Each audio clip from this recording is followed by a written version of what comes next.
ሰላም ሰላም የተወደዳችሁ ውድ ቤተሰቦቼ እንደምን አላችሁ? እርግጥ አሁን ያለነው በቅዱስ ሚካኤል ቤተክርስቲያን ነው። ጥበቡን የገለጸበት ቦታ ነው። ጻር ብዙ ምእመናንም አይሞጥበትምና ከዚህ በኋላ እነሱ ወደቁ። 9 ላይ ሰው ገብቶ ወደ 20 ሰው ያህል መቆም ይችላል። ታቦተ ጽላቱ እዚህ ነው የተገኘው። እዚህ ጣና ነው መሸጫ እሺ ግቢ ነው የሚታየው እንጂ በር ተብሎ አይታይም። ቅድስት ሥላሴም እንደዚሁ ማለት ነው። በጣም ከሆዷ ውስጥ ላይ ከላይ ራሱ ሰው የሚመስል ምድሩ ወደ ታች መደርመስ ከታች ደግሞ ክንፍ ያለው አውሬ የሚመስል ነገር ከሆዷ ውስጥ በማየት ረፈው ነገር ግን ሲቆፍሩ ወደ ታች ስለሰረገባቸው ገበሬውን ሲያርስ የሚያርስበት በሬ እንደዚሁ ዋሻ ወደ ታች ወረደ። በጥንት ሌላ ቤተክርስቲያን እዚህ ቦታ ላይ ነበር። ሰላም ሰላም የተወደዳችሁ ውድ ቤተሰቦቼ እንደምን አላችሁ? ያላችሁበት ዓለም ዳርቻ ሰላምን፣ ፍቅርን፣ ጤንነትን እመኝላችኋለሁ። የጉዞ ወደ በረከት ፕሮግራማችን ጀመረ። በዛሬው ደግሞ በአንድ ቤተክርስቲያን ልንገኝ ነው። የቤተክርስቲያኑን ታሪክ አብረን የምናየው ይሆናል። እንደምታዩት ከጀርባ እጅግ በጣም የሚያምር ቦታ ነው ያለው።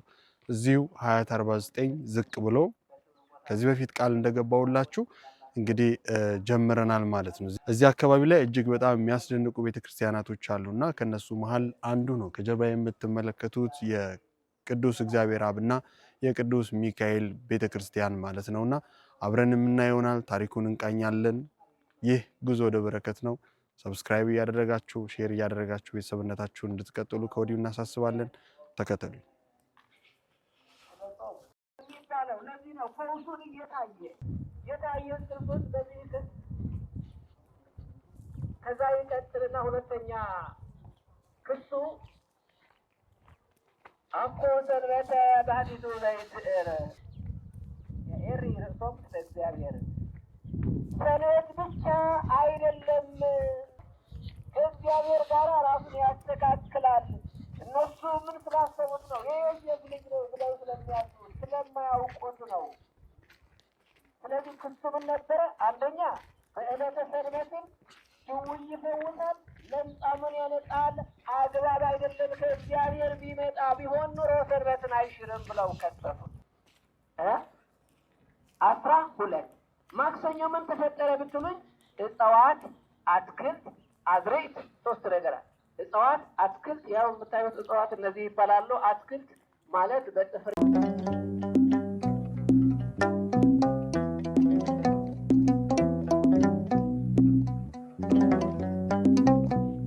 በስመ አብ ወወልድ ወመንፈስ ቅዱስ አሐዱ አምላክ አሜን። አምላካችን መድኃኒታችን ኢየሱስ ክርስቶስ በቸርነቱ በምሕረቱ በአባታዊ ፍቅሩ ጠብቆ ለዚህ ዕለት እና ለዚህ ሰዓት ላደረሰን ክብር ምስጋና ለሱ ይድረሰው። እንግዲህ እንዳልከው የቤተ ክርስቲያን ትንሽ ከከተማ ወጣ ያለ ነው። ወጣ በማለቱ ብዙ ሰው እንደማያውቀውና እንደዚሁ ወደ ቤተ ክርስቲያንም የተስተካከለ መንገድ ባለመኖሩ ብዙ ሰው እንደማያውቀው እኔም ተረድቼዋለሁ። እኔም ቅርብ ቀን ነው ወደዚህ ቦታ የተመደኩት ወይ ደግሞ የመጣሁት። አሁን 4ኛ ወሬ ነኝ።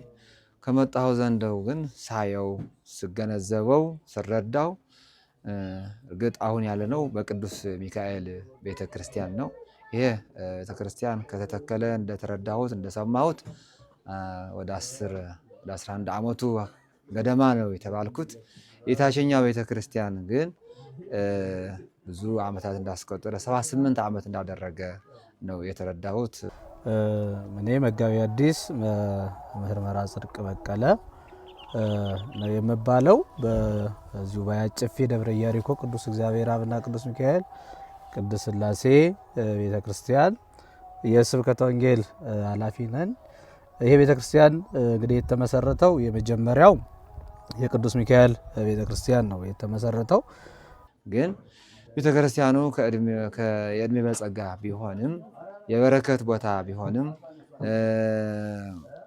ነገር ግን ቤተክርስቲያኑን የሚያስፈልገው ወይ ደግሞ ልማቱ መንፈሳዊም ይሁን ማህበራዊ በደንብ አልሄደም። ይህ ቦታ ማለት እግዚአብሔር አባቶቻችን በወዲት ጉዲት ወይም በፋሽስት ጣሊያን ሲቃጠሉ ከነበሩት ጠፍተው ከነበሩት ቤተክርስቲያኖች በቅርስነት የሚመዘገብና ጠፍቶ የነበረ እግዚአብሔር በፈቀደ ሰዓት እግዚአብሔር ሁን ባለው ሰዓት ጥበቡን የገለጸበት ቦታ ነው።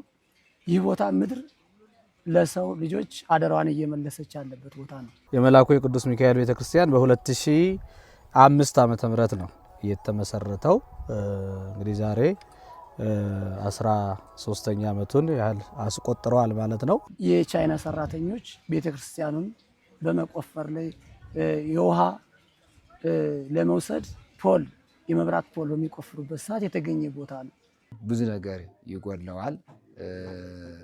ምእመናኑ ያው ብዙ ከቦታው ከከተማ ወጣ ከማለት አንጻር እና እንደጋ ደግሞ ለእግዚአብሔር ያለው ቦታም ትንሽ ገዳማማ ከመሆን አንጻር ብዙ ምእመናንም አይመጡበትምና ሲቆፈር ያገኙት የተደረገው ገቢረ ተአምር ሰራተኞች ለስራ ወጡ።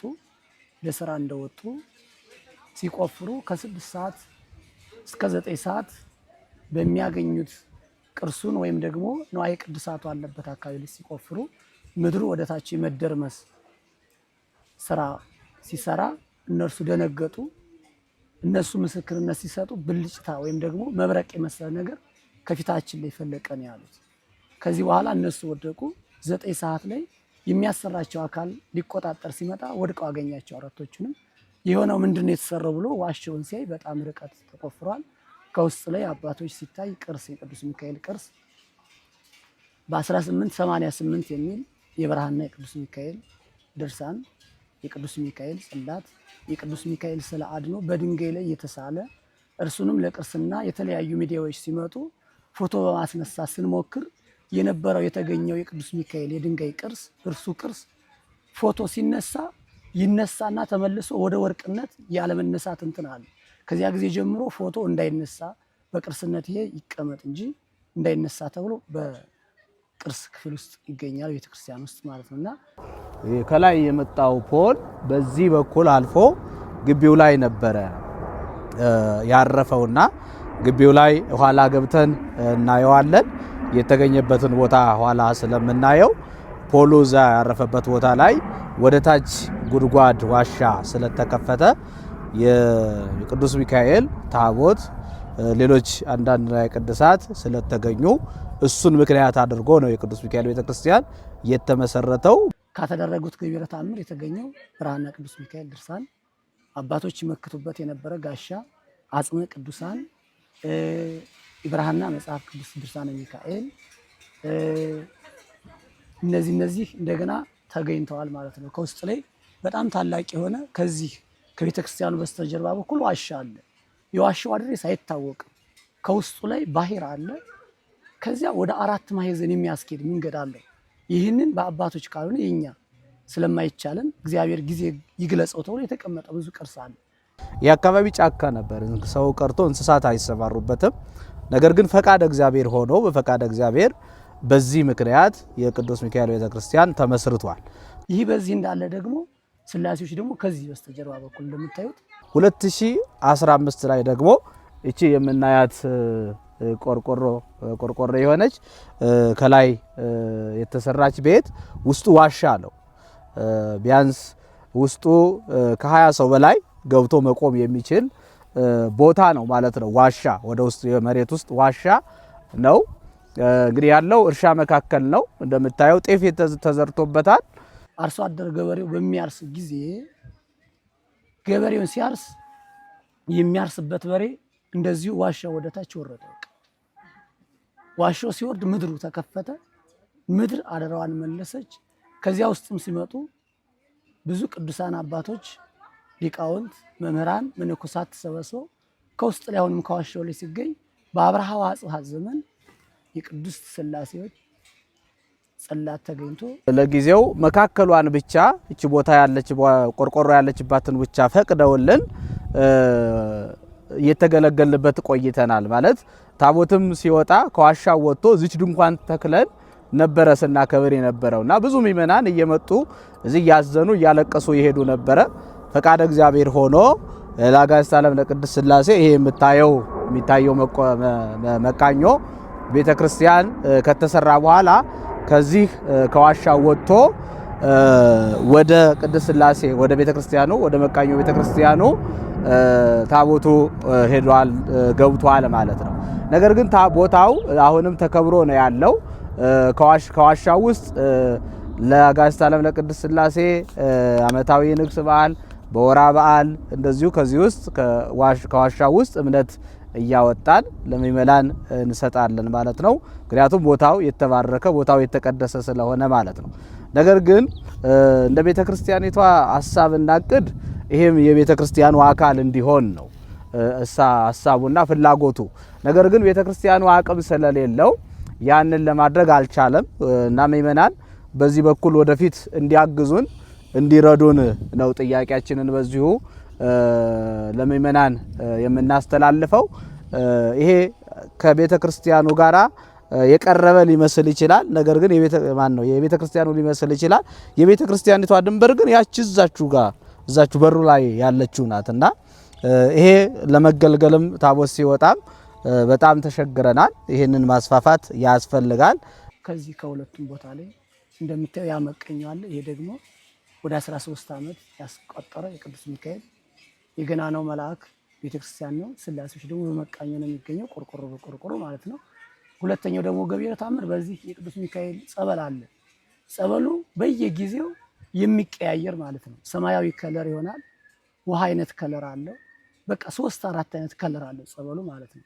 ይቺ ዋሻ እንግዲህ ይሄ መሬቱን ጨምሮ አባቶቻችን ርስት እንደሆነ ነው የምትናገረው።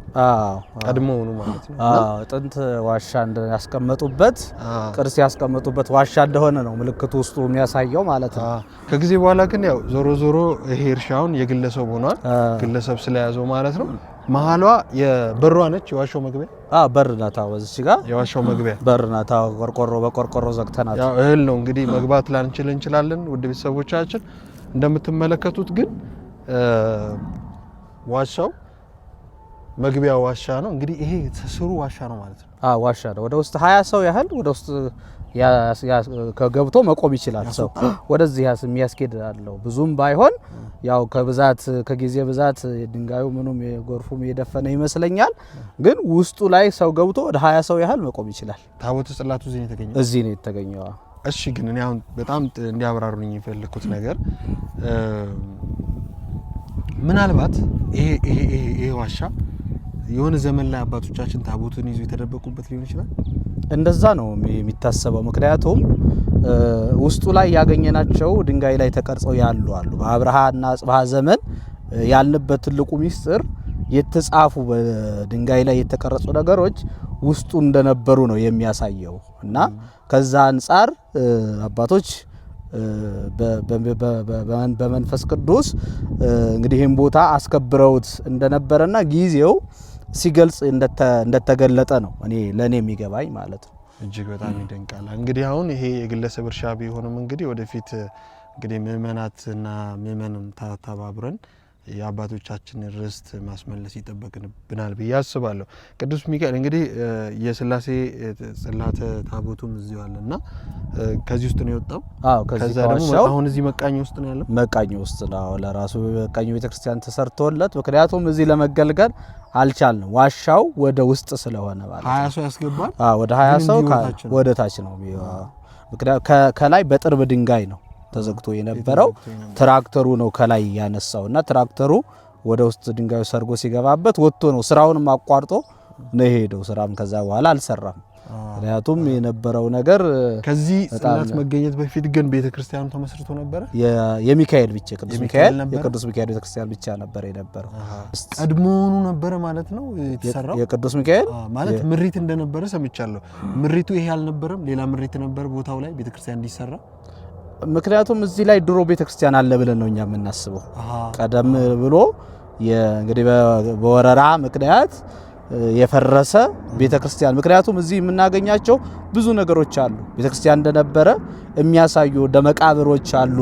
በዚህ አካባቢ ስናይ መቃብር እናገኛለን። የተጠረቡ ድንጋዮች፣ የተገጠሙ ነገሮች እናገኛለን። ብዙ ነገሮች አግኝተናል። የቅዱስ ሚካኤልም ሲሰራ ጥንት ቤተክርስቲያን እንደነበረ ፍርስራሾች እንደነበሩ አይተናል ማለት ነው። ቅድስት ሥላሴም እንደዚሁ ማለት ነው እና እኔ እንደሚገባኝ በጥንት ሌላ ቤተክርስቲያን እዚህ ቦታ ላይ ነበረ። ምክንያቱም ይሄ ምስክር ትልቅ ምስክር ነው ዋሻው መኖር። ሁለተኛ እንግዲህ ያው መቼም ኢትዮጵያ ኦርቶዶክስ ተዋሕዶ ቤተክርስቲያናችን ብዙ የመከራዎችን አልፋለች። ግራኝ ማመድ ዩሪት ጉዲፍ ብሎም የተለያዩ መከራዎችን አባቶቻችን ዋሻ የገቡበት ታቦታትን ይዘው ግዛቶችም አልፈዋል እና ለማንኛውም እስቲ አሁን ይሄ የግለሰብ ነው። እስቲ ቤተክርስቲያኑን ከዚህ ጀምረን አብረን እንቃኘው። ይሄ የመቃኘው የቅድስት ሥላሴ ቤተክርስቲያን ነው። እስቲ ይንገሩን። እንደው ቦታው ከፍታ ነው። አሁን ይሄ እርሻ እናንተ ነው ወይስ የግለሰብ? ይሄ የግለሰብ ነው። ዙሪያው በቃ የቤተ ክርስቲያኑ እቺ ምናያት ብቻ ናት። ይሄ አሁን ስንዴ ምናምን ነው። ስንዴ ያው እኛ እኮ እናንተ ነው የሚመስለን። እንደው አባቶቻችን ሀብታም ናቸው ነው ያለው። በፍጹም ሰዎች ሊታሙ በሚመጡ ሰዓት መጥተው ሲፈወሱ ከጸበሉ ላይ ምን ገቢረ ተአምር ተገኘ? ከሩቅ ቦታ ነው የመጣችው። ህልም አይቼ ነው የመጣው ነው ያለች። ከወደ 6 ኪሎ አካባቢ ይመስለኛል። ቦታዋን ለይቼ አላውቀውም። እሷ ሴትዮ መጣች። ከዚያ ሄደሽ ተጠመቂ ከዚያ ትፈወሻለሽ አሉኝ ተባልኩኝ አለች በህልሜ። ከዚህ በኋላ ስትመጣ ከሆዷ ውስጥ ላይ ከላይ ራሱ ሰው የሚመስል ከታች ደግሞ ክንፍ ያለው አውሬ የሚመስል ነገር ከሆዷ ውስጥ በማህፀኗ ወጥቶ ከበሽታዋ ተገላግላ ገቢረ ተአምር የሚደረግበት የመላእክት አለቃ ቅዱስ ሚካኤል ኃያሉ መልአክ በጣም በጸበሉ ላይ የሚሰራው ድንቅ የሆነ ስራ አለ። እንግዲህ እንደ እግዚአብሔር ፈቃድ አሁን አቅማችን የፈቀደው እየተንቀሳቀስን ለማስተዋወቅም እንዲሁ ስብከተ ወንጌል ለማስፋፋት እንደዚሁ ሰበካ ጉባኤውን ለማጠናከር እንደዚሁ ልማት ኮሚቴውን እንደዚሁ ለማጠናከር እያሰብን በእቅድ ላይ ያለነው አጠቃላይ እና እግዚአብሔር ፈቃዱ ከሆነ እግዚአብሔር ከኛ ጋር ከሆነ አጽመ ቅዱሳን አለው ይኸው በቅርስነት እንዲቀመጥ ተደርጓል። ለወደፊት እግዚአብሔር ቢፈቅድ በመስታወት ተሰርቶ እንዲታዩ መታየት የሚገባቸው እንዲታዩ መታየት የማይገባቸው ደግሞ ክህነት ያለው ካህን ብቻ የሚያያቸው ደግሞ እነሱ እንትን ስለሆኑ ላይታዩ የሚታዩት ነገሮች ግን እንዲታዩ ህዝቡም እንዲያያቸው እንዲዳስሳቸው ዳሶ እንዲፈወስ የሚደረገውን ነገር ወደፊት እቅዳለን። እግዚአብሔር ይፍቀድ። እነዚህ ነገሮች ለመስራት ነው ዝግጅት ያለ ነው። ስለዚህ ቤተክርስቲያን አሁን እንደምታየው ግቢያውን ጥበብ ያለች ነው። አሁን በቅዱስ ሚካኤል ቤተክርስቲያን አለ የሥላሴ ቤተክርስቲያን ማለት አጠጋ አብሮ ነው በአንድ ግቢ ሆነ የሥላሴ ቤተክርስቲያን በታቦት ያሉ ቅዱስ ሚካኤልና ቅዱስ ገብርኤል እንደዚሁ ሥላሴ ኪዳነ ምሕረት እዚህ ቅዱስ ሚካኤል ቤተክርስቲያን አሉ። እዚህ ጋር እንግዲህ የሚታየው ውድ ቤተሰቦቻችን 49 ሎሚ ከለሩ ነው። እንግዲህ ከማዶ ተሻግራችሁ ስትመጡ ደግሞ ይሄንን ቤተክርስቲያን ታገኛላችሁ። በዚህ ደግሞ በጌቱ አደባባይ በኩል በቦሌ አራብሳ መሄዳው በኩል ብትመጡ ይሄንን ቤተክርስቲያን ታገኛላችሁና እጅግ በጣም ይሄ ቦታ ትልቅ ህንጻ ቤተክርስቲያን ቢገነባበት ጎልቶ የሚታይ በረከቱ ተራራ ላይ ነው ያለውና ከዛ አንፃር እንግዲህ ይሄ ነው እንደው ቅዳሴ ቤቱ ይቀደስበታል። አሁን በወር አንድ ጊዜ የሥላሴ ዕለት ብቻ ነው። ምክንያቱም ተቀራራቢ ስለሆነ ከቅዱስ ሚካኤል ጋራ እዛ እሁድና ያው የበዓላት ስለሚቀደስ እዚህ የቅድስት ሥላሴ ግን በወር አንድ ጊዜ የቅድስት ሥላሴ ዕለት ብቻ ነው የሚቀደሰው። ስለዚህ በወር አንድ ጊዜ ነው ቅዳሴው። ሌላ ጊዜ ይታጠናል። አይጠንት ግቢ ውስጥ ስለሆነ መቃኞ ቤተክርስቲያኑ አይጠንት ስርዓቱ ይሄንን አውጥቶ የቤተክርስቲያን የመስራት እቅዱስ አለ። አሁን ወደፊት ሐሳባችን ምንድነው? ያው ለጊዜው አጋዕዝተ ዓለም ቅድስት ሥላሴን ከሚካኤል ጋር ወስዶ ድባን ለማስገባት እንግዲህ ባለቤቱን ድባን ለማስገባት ሕገ ቤተክርስቲያን ስለማይፈቅድ ራሱን የቻለ የአጋዕዝተ ዓለም የቅድስት ሥላሴ ቤተክርስቲያን እዚህ መካከል ላይ ከሰራም በኋላ ቅዱስ ሚካኤልንም ቅድስት ሥላሴንም በአንድ ለማድረግ ነው ህንጻ ቤተክርስቲያን ሲሰራ። እኔ ግን እግዚአብሔር ይፈቅዳል እዛ ዋሻ ላይ ነው የሚሰራው። እዛው ቦታው ላይ እግዚአብሔር ይፈቅድ ይቻላል። እውነት አስተባብረን እዛ ዋሻ ላይ መሬቱም ተገዝቶ እዛ ዋሻው ላይ የተገኘበት ቦታ ላይ ደግሞ ቢሆን መሀል ላይ ቢሰራ እጅግ በጣም ትልቅ በረከትም የፈውስም ቦታ እንደሚሆን እምነቴ ነውና ምክንያቱም እዛ ቦታ ላይ የተቀመጠበት የራሱ የሆነ ምክንያት ነው። እሺ እንግዲህ እግዚአብሔር ይፍቀድ። እንደዛ ያሳው አለ ስንቱ ተገዝቶ ስንቱ ተሰርቶ የለ እንደ ዋሻ እንኳን ዋሻ ያለበት ይቅርና ባዶ መሬት እየገዛን እያስፋፋን አይደለም። እቺም አሁን በካሬ ከአርሶ አደሩ ጋራ ትንሽ ከነሱ ጋራ በመስማማት ነው እንጂ ከባድ ነው። አሁን ላይ ደግሞ የአርሶ አደር ስለሆነ ይከብዳል እና ወደፊት እንግዲህ ምእመናኑ ካገዙን እያሰፋን ስራው ይቀጥላል። ራሱ ያመጣል። ምንም ይሄ እኮ ግዴታችን እኮ ነው ለራሳችን ድህነት ፈውስ ስለሆነ በጊዜው እግዚአብሔር የሚሰራ ይሆናል። ያን ያህል ምን አይደለም። እንግዲህ ዙሪያውን ቆርቆሮ በቆርቆሮ ነው ቤተ መቅደሱንም ጨምሮ ዙሪያ ያሉትን ቢሮውን ጨምሮ አሁን እንግዲህ ደስ ይላል። ከዚህ ነው እንግዲህ ወደ ግንብ የሚታደገው። ታች ደግሞ እግዚአብሔር አብና ቅዱስ ሩፋኤል ነው ቤተክርስቲያኑ ያለ። ስለዚህ እነዚህ ክርስቲያን ሁለት ይሁኑ እንጂ በአንድ ላይ ነው የሚተዳደሩ። ሆነም ግን ሁለት እንደሆነ አላደጉ ማህበረ ምእመናን ብዙ አያውቀው።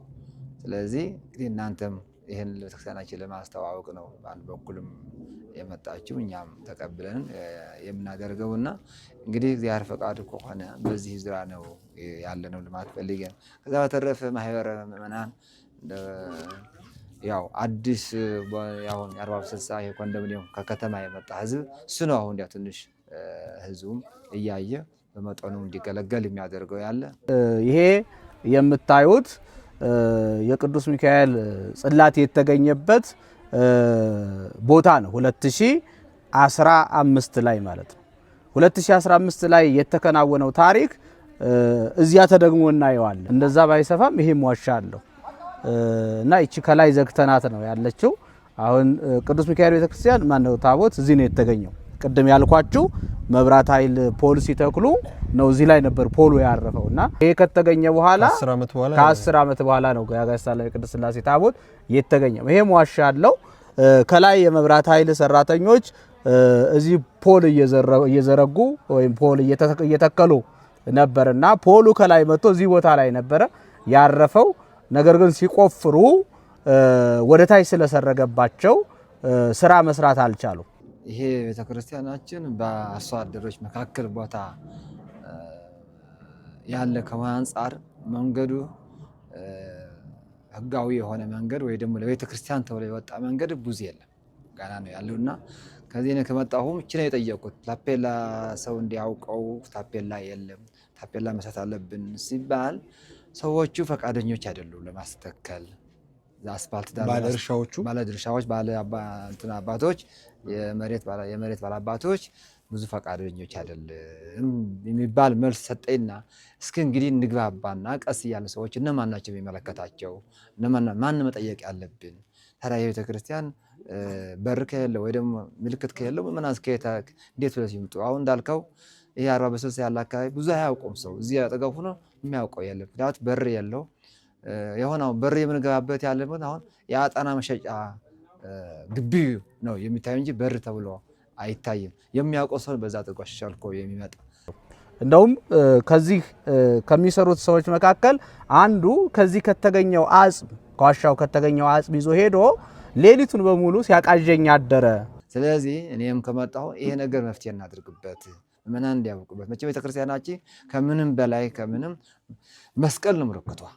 መስቀል ነው ለቤተክርስቲያን ምልክቷና አርማዋ መስቀል ነውና መስቀል አድርገን ሰው እንዲያውቀው ምእመናን እንዲያውቁትና ከመጠየቅ ከሌላ ቅስቀሳ እንዳው የበለጠ እሱ ብናደርግ የተሻለ ነው ብለን እየተነጋገርንበት ያለ ከስብከተ ወንጌልም ከሌሎች አባቶችምና ይሄ ለማድረግ እቅበን ግን ይሄ ለማድረግ ከባለ አባቶች ወይ ደግሞ ከአርሶ አደሮች ሰዎች መነጋገር ይጠይቃል የሚል ሐሳብ ነው የተረዳሁት።